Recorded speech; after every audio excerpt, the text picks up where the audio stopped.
Siempre hay temor que la libertad y la falta de un sentido autoritario, más que autoridad, genere indisciplina, ¿no?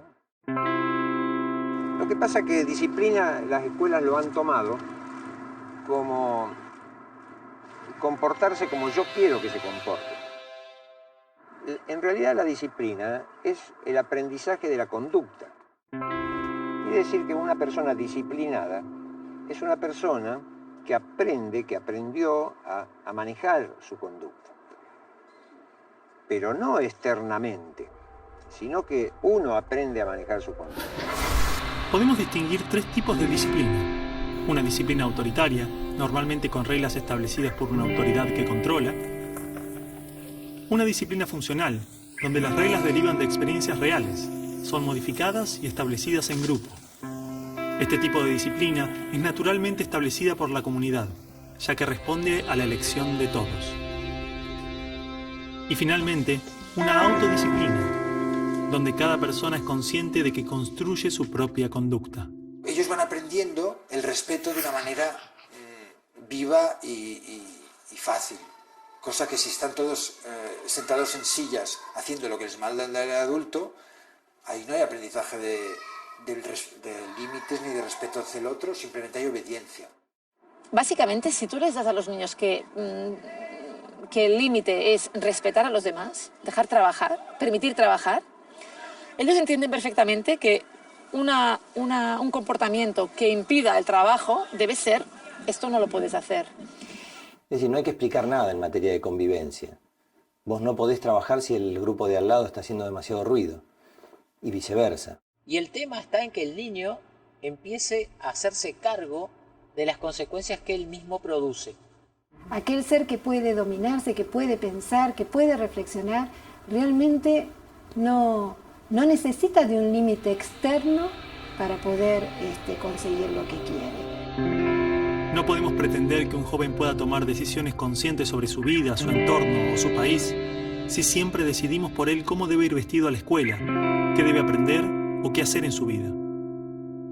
Estos jóvenes tendrán que tomar decisiones en una sociedad donde las reglas van transformándose según las nuevas necesidades, opiniones y formas de entender la realidad. De la misma forma, podría suceder en la escuela, donde las reglas serían funcionales al aprendizaje, necesidades y opiniones de los niños. Para lograr esto, es clave replantearnos las estructuras de poder en la escuela. Que no debe haber estructuras de poder, que tiene que haber una autoridad funcional, administrativa, funcional, organizativa, pero no de poder. Cuando te atreves a cuestionar esa autoridad que viene de hecho, te puedes convertir en un mejor director de un proceso. A veces les pedimos la opinión y en definitiva cabe preguntarse si vamos a tomar en cuenta esa opinión o no. Yo diría ver juntos. Tenemos una cuestión y decimos, bueno, vamos a verla juntos. ¿Y cuál es tu idea? No, vamos a ver juntos. No abordemos esto con mi idea, tu idea, ¿no? En la naturaleza lo que existe es la cooperación. Los organismos que cooperan con los otros son los que más sobreviven. Los organismos que creen que pueden vivir independientemente no sobreviven. Entonces algo muy importante es cómo comenzamos a construir mejores ciudadanos desde la escuela. El concepto de participación. Si no se aprende desde el aula, ya después es muy tarde. Porque son ellos mismos los que, a través de las conversaciones o los diálogos que se van generando en el colectivo, logran evidenciar qué es lo mínimo que necesitan para poder convivir en ese espacio comunitario. El coordinador sería el que coordina que el currículum se cumpla, pero todas las cosas pequeñitas de adentro de ese currículum lo elegimos entre todos. Los niños tienen que aprender a trabajar en grupo, a escuchar al otro, a aceptar ideas distintas aun cuando no estén de acuerdo y no usar la fuerza. A poder resolver conflictos, a tomar decisiones en grupo, a ponerse de acuerdo. Yo siento que los niños cuando están seguros y se sienten respetados, están en un espacio en armonía, en equilibrio, ellos por lo general no buscan romper el límite, sobre todo cuando ha sido y ha surgido desde ellos mismos como comunidad. Por ejemplo, si hay un problema, asamblea. En la asamblea se discute lo que pasa.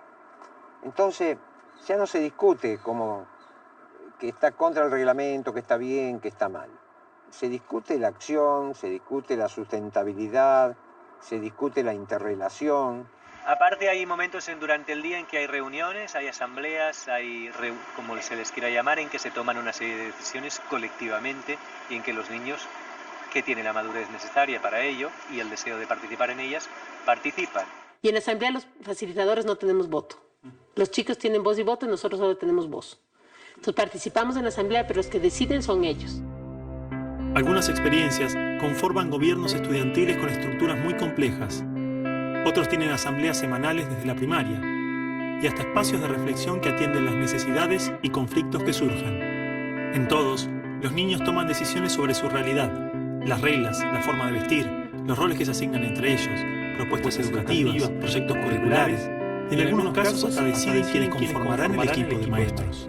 Es perder el miedo, atreverse a equilibrar un poco más la balanza y confiar en que los niños y los adolescentes tienen mucho que decir. Todo se da en un cierto caos y sin embargo ese caos es un caos constructivo donde reina una buena vinculación entre las personas. Trabajamos en ruedas, sentados en almohadones o en alfombritas en el piso.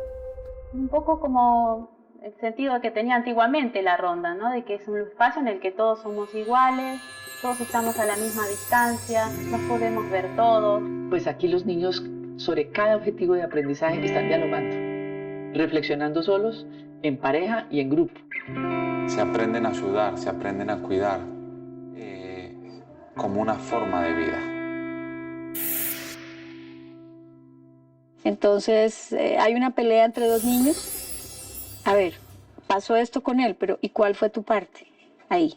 ¿Sí? Es como reconocer que uno también tiene que ver en una relación. Mediar para que entre ellos puedan hacer ese trabajo y cada uno hacerse responsable de su parte en el conflicto. Comprender que el otro, tanto como yo, pues cree que está en lo cierto. Y bueno, desde ahí, ¿cómo nos podemos entender, ¿no? Va a ser un ser que propicie la conversación, el intercambio y el afecto con el otro por construir un vínculo que les sirva para toda la vida, a ambos. Gran parte de estas experiencias, ya sean dentro o fuera de las escuelas, se ven obligadas a funcionar al margen del sistema, siendo negadas y excluidas. En algunos casos, los niños pueden rendir exámenes libres para justificar su aprendizaje, y en otros no se les permite obtener una validación de sus conocimientos. ¿Es realmente necesario que un papel nos diga que sabemos? ¿Acaso un título es prueba de que hemos terminado con éxito nuestra educación? ¿Acaso hay una educación que finalice o sea exitosa? Que no tiene que ver con un aprender que 2 más 2 es 4. Tiene que ver con el poder descubrir tu vocación, tu misión en la vida. Cuando tú eso lo tienes claro, puedes cerrar los ojos, respiras profundo y sabes por dónde ir. La educación no termina nunca, porque la esencia de la nueva educación es la autoeducación. Y el proceso final es que el propio alumno se convierte en un maestro. Y él aprende, de su propio interior aprende. Y también aprende del exterior. Se forma un flujo en el que la educación se convierte en un entrar y salir de dentro, ¿no? El alumno no solamente es alguien que recibe, sino que se convierte en una fuente. Entonces, aquella idea que nos vendieron en la escuela de que estudie para que tenga algo y sea alguien en la vida, la idea de estudie para que ascienda, la idea de la educación como la única vía de ascenso socioeconómico, no es tan cierta. Hace pocas décadas surgió una corriente crítica hacia la escolarización. Educadores, pedagogos, sociólogos reivindicaban la educación fuera de las instituciones, en el ámbito familiar y social. De estas críticas surgen las prácticas de la educación en casa, educación sin escuela, y con el paso del tiempo comenzaron a pensarse formas de autoeducación, redes de formación autodidacta y educación entre pares. Tratamos que aprendan en la vida cotidiana, viajan con nosotros, van a diversas actividades con nosotros, de esas que se llaman laborales, donde muchas veces están, o la mayoría de veces están excluidos los niños y las niñas. Y unas ganancias que son bastante potentes en términos de autodescubrimiento, de reconquista de la autonomía, de seguridad personal. Yo lo veo mucho más seguro de lo que quiere, que explora mucho más, que estudia porque le gusta aprender.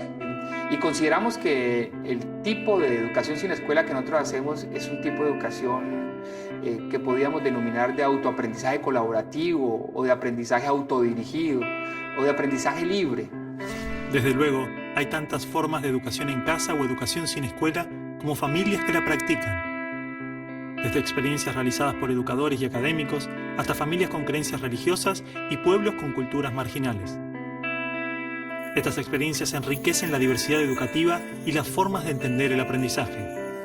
Pero para eso es necesario que todas ellas puedan existir, sean libres. Yo creo que no hay que obligar, la libertad no se puede obligar, pero sí se pueden abrir espacios para ella, de tal manera que sean legítimos. Y si la mitad de una nación quiere la educación estatal, bien, que la tenga. Pero si la otra mitad quiere, no sé, 30 pedagogías distintas, que sea. Un nuevo paradigma educativo debería ser escenarios donde cada uno pudiera experimentar y descubrir las cosas que les gustan y luego desarrollarlas. De ahí mi propuesta, que lo que tenemos que hacer es desescolarizar la escuela, vale decir, quitarle a la escuela todo lo que tiene de escolar.